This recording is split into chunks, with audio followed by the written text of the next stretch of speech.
بسم اللہ الرحمن الرحیم۔ رجب کے احترام کی برکت۔ حضرت سیدنا عیسیٰ روح اللہ علیہ نبینا و علیہ السلام کے دور کا واقعہ ہے۔ ایک شخص مدت سے کسی عورت پر عاشق تھا۔ ایک بار اس نے اپنی معشوقہ پر قابو پا لیا۔ لوگوں کا مجمع دیکھ کر اس نے اندازہ لگایا کہ وہ چاند دیکھ رہے ہیں۔ اس نے اس عورت سے پوچھا، لوگ کس ماہ کا چاند دیکھ رہے ہیں؟ جواب دیا، رجب کا۔ یہ شخص حالانکہ غیر مسلم تھا، مگر رجب شریف کا نام سنتے ہی تعظیماً فوراً الگ ہو گیا اور گندے کام سے باز رہا۔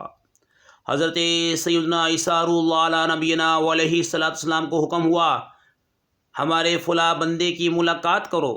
آپ علیہ نبینا و علیہ السلام تشریف لے گئے اور اللہ تعالیٰ کا حکم اور اپنی تشریف آوری کا سبب ارشاد فرمایا۔ یہ سنتے ہی اس کا دل نور اسلام سے جگمگا اٹھا اور اس نے فوراً اسلام قبول کر لیا۔ صلو علی الحبیب صلی اللہ تعالی علی محمد۔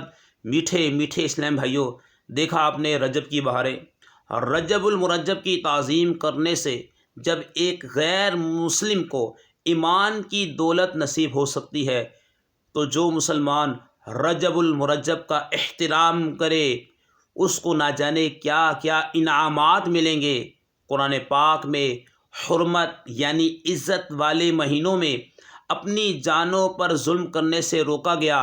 چنانچہ نور العرفان میں فَلَا تَظْلِمُوا فِيهِنَّ أَنفُسَكُمْ، تو ان مہینوں میں اپنی جان پر ظلم نہ کرو کے تحت ہے، یعنی خصوصیت سے ان 4 مہینوں میں گناہ نہ کرو۔ صلو علی الحبیب صلی اللہ تعالی علی محمد۔